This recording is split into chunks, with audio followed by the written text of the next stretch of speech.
Jeez, dudes. Come on now, we're trying to film this. All right, well, here we are again. This is the second episode of the Mustache Ride, and yours truly with the mustache. I'm Cody Piontek.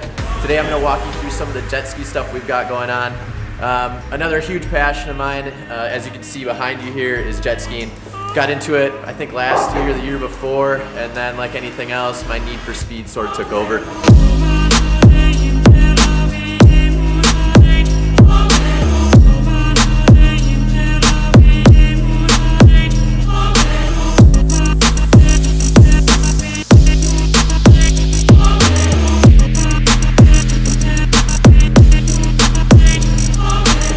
So we built the red one here to, I think, a stage 2. We can kind of walk through some of that stuff.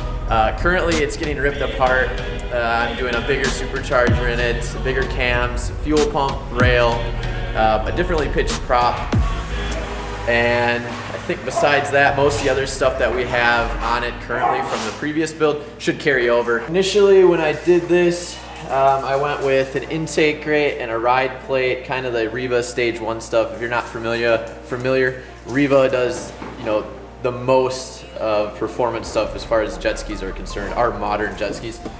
So I went with their basically Stage 2 kit, upgraded the intercooler with a fizzle unit, that's not Riva obviously, tile blow-off valve, full exhaust from Riva, through-hull exhaust. That's one of my favorite things about this build is the through-hull exhaust, just because it is so loud. If you put that with the water box and the through-hull, blow your mind. Sounds like a V8 on the water almost. People will break their necks. So next we'll bring you through some of the exhaust system that I'm currently running, that I will continue to run unless we go turbo in the future. The hardest part, I think, installing the exhaust system is trying to beat it. So you end up actually having to take off the exhaust manifold to do it, and it took me a while to try to cheat the system and be like, no, you can do it. But the coupler is so big that joins to the front of the water box, there's just not enough room to get the old water box out. So just avoid the hassle and just take the manifold off completely right away. People say you can do it, it's not possible. Another thing that's difficult about it is that from the water box, we went again with a through-hull system. It brings the exhaust line a little bit above the water, kind of splits it, instead of running it by the prop.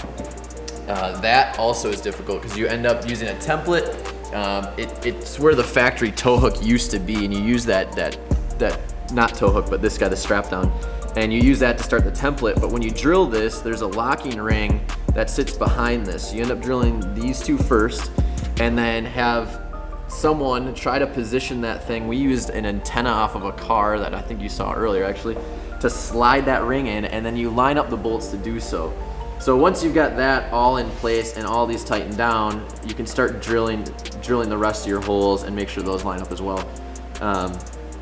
Getting the coupler on that attaches to the back side of this, that actually attaches to the exhaust, that end coupler, I had to have someone lay on the front of the stand, and I crawled basically into the hull with a really long extension and just barely got it. So if you're gonna do this, make sure that you've got a tool that can reach down there and join that coupler to the back of this aluminum exhaust exit.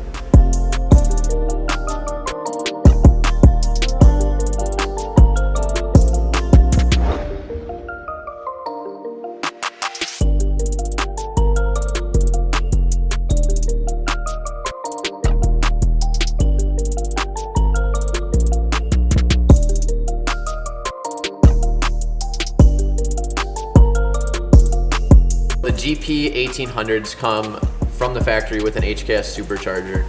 I don't know the exact PSI they put out. It's enough though. So with this particular unit, when you change the impeller itself, which would be this guy, basically the pitch of these is what changes the pressure. Also the design of it. We'll be running an ET, I believe the company's name is. It's a 20-pound wheel. Also, when you upgrade that, I'll flip this over and you can kind of take a peek without losing all these bolts. So there's a shaft that runs in here. This is the gear that runs off the crank. So it's sped up. There's a few gears to bring the speed up, but it's a clutch and a shaft. So the shaft runs through this. If you do not upgrade that shaft, you'll end up snapping this shaft and then basically render the supercharger useless. The next thing I want to touch on, you can follow my little wand here down. So this right here is ride plate supports. I guess I don't think that's the actual name for them, but it's what connects the ride plate to the hull. The downfall of the Gp1800s is this piece right here, and the reason these are already changed on this one, I actually kicked one of them out. I kicked this one out. The original ones are molded into place. This one comes out of a FZR or FSR. It's the same bolt pattern, but it's a lot bigger, and then you end up fiberglassing underneath it shut, and then putting this on top, then using 3M marine sealer and kind of squishing it down, and then let it sit, let it harden, and then finally retorque your ride plates. It is a must when it comes to these jet skis and you start pushing over anything, you know, above 75, 80 miles an hour. Like a stage 1 tune, I would recommend doing this already. It almost left me stranded. All of a sudden I would notice that this thing just didn't have any power out of the hole. I would get into it and it would just rev limit and just do weird things, and I was not taking off. They had 2 people on the other Gp1800 and they were beating me, and I was like, this isn't right. So I had the rear seat off while I was on the water, and we're maybe like, I don't know, a couple hundred yards offshore, and I realized the entire hull is filling with water. So we race in. If you're familiar with Two Rivers at all, there's a Coast Guard station, and to keep this thing above water, I was full throttle through the no wake zone past the Coast Guard station. So we wheel in, basically launch this thing onto the boat launch. Meanwhile, my car, or my truck actually, and trailer is in Manitowoc, which is a good hike. It's getting dark, so I abandoned those 2, take their ski, which is actually mine, they were riding, fly past out, and on my way out, I see Coast Guard on that side sitting like this, and he just points at me and he goes like that.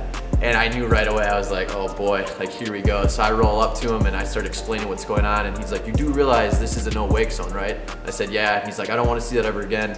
And once you tell them that, hey, your boat's sinking and the only thing you can do is full throttle through it, they start to understand. All right, ladies and germs, this right here is the second ski, another Gp1800. It's actually my girlfriend's, Brittany's. So we had the red one originally after an incident at Cedar Lake where I flung her off at about 60. Basically, it was either we ride with 2 skis or we're not riding with 2 people anymore. And I traded a Husqvarna supermoto bike that I had and some cash on top to get this guy. And just for the sake of anyone else riding these, this one I haven't tuned yet just because they are scary enough from the factory. And that's how this one's sitting. So this one's got now the prop that used to be in mine, the 1320, and that's a Solaris, I believe, Solaris, look it up. And that one will stay in this one. We'll have to do a tune for the prop now. It should do about 80 miles an hour. If you're unfamiliar with water, that's fast.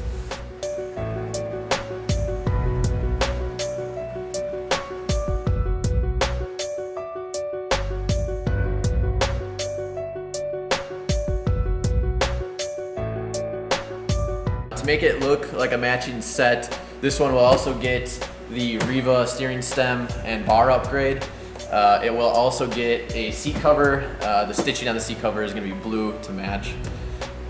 Besides that, I think this one's going to stay pretty much stock beyond that. Potentially an intake, but with all the other builds going on this year and everything else, I just don't think we're going to have the time or the spare funds to stick unneeded performance into this one. Welcome, Padres. All right, guys, this comes to this. Try it again. I'm gonna get it. Today, we talked about something a little bit different than what we're gonna be normally talking about. We're still gonna carry you through these builds, but just know that the majority of the stuff coming up next is gonna be pretty insane. Following the 240 build and the jet ski build, those probably take up the majority, but we've got something else coming up in the near future. We're gonna bring you this week along to see where it's at. I'm not gonna give any giveaways to that. If you know a little bit about me, you might know what car I'm talking about. Very special motor, very special car, very special kit on this car. It should be pretty cool. So this week we'll carry you along for that. And again, I appreciate you guys watching, and I can't wait to see you guys next time. Thank you.